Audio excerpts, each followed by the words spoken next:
এখন থেকে আপনার প্রিয় সিরিয়ালগুলো ফ্রিতে দেখুন এক্সক্লুসিভলি শুধুমাত্র সান নেক্সটে। এখনই অ্যাপ ডাউনলোড করুন। সেদিন আমার আর রানীর মৃত্যু পর্যন্ত হতে পারত। আপনি সবটা জানেন, তারপরেও রাজার মতো একজন ক্রিমিনালকে বাঁচানোর জন্য একজন উকিলকে আপনি এই কেসের ইনফরমেশন দিচ্ছেন। এই তুই বারবার কোন যুক্তিতে আমায় ক্রিমিনাল বলছিস রে? হ্যাঁ, দেখুন, আপনি কিন্তু একজন আইনের কর্মচারী হয়ে এরকম বেআইনি কাজ করতে পারেন না। আর এমনিতেও আমার মক্কেল কিন্তু আদালতে এখনো দোষী বলে প্রমাণিত হয়নি, সুতরাং ওনাকে কিন্তু ক্রিমিনাল বলা যায় না। আপনার সাথে কথা বলেছি আমি, আপনাকে দাঁড়াতে বলেছি। যখন কথা বলার ঠিক বলবো।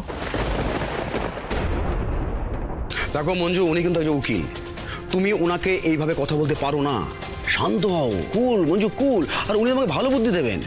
আর দেখো, তুমি যে এখনই এই রাজাকে তুমি ক্রিমিনাল বলে দাগিয়ে দিচ্ছ, ধরো তুমি কোর্টে প্রমাণ করতে পারলে না যে ও ক্রিমিনাল, তখন ও যদি তোমায় মানহানি মামলা করে, কে বাঁচাবে তোমাকে? আমার বাঁচা মরা নিয়ে আপনাকে ভাবতে হবে না স্যার। রাজার নামে যে কেস আছে, সে যত বড় উকিলই আসুক না কেন, ওকে কেউ বাঁচাতে পারবে না। রাজাকে দোষী প্রমাণ করার দায়িত্ব তো আমার। দেখো মঞ্জু, করে সব কিছু একটা প্রসেস থাকে, একটা নিয়ম থাকে, বুঝতে পেরেছো? যাদের তুমি ক্রিমিনাল বলছো, এগুলো একটা লিস্ট তৈরি করতে হবে, জবানবন্দি নিতে হবে, হাজার একটা কাজ। আর তাছাড়া আসল যে উইটনেস, তাকে তো তুমি চোখের আড়াল করে রেখেছো।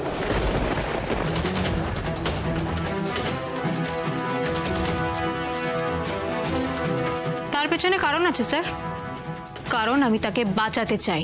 দেখো মঞ্জু, উইটনেস তোমার পার্সোনাল প্রপার্টি নয়, আর আমাদের থানার লোকজনও এত অকর্মণ্য নয় যে ওনাকে গার্ড দিতে ব্যর্থ হবে।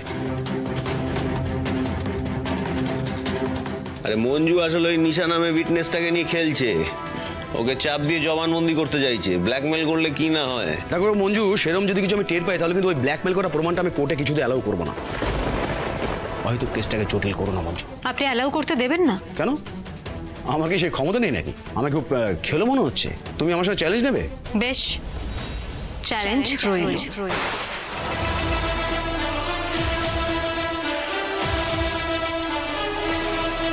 বোকামি করছো মঞ্জু, বোকামি করছো। গা জোয়ারি করে তুমি এই কেসটা জিততে চাইছো, কিন্তু সেটা কিন্তু কিছুতেই পারবে না। পারি কি না পারি সেটা দেখাই যাবে না। নিজের ওপর আমার বিশ্বাস আছে। আমি ঠিক সময় মতো সব প্রমাণ কোর্টে পেশ করব।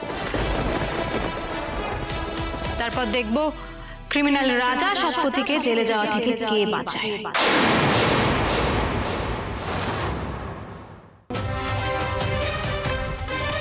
রাজা সৎপতি, বারে বারে ঘুঘু তুমি খেয়ে যাও ধান।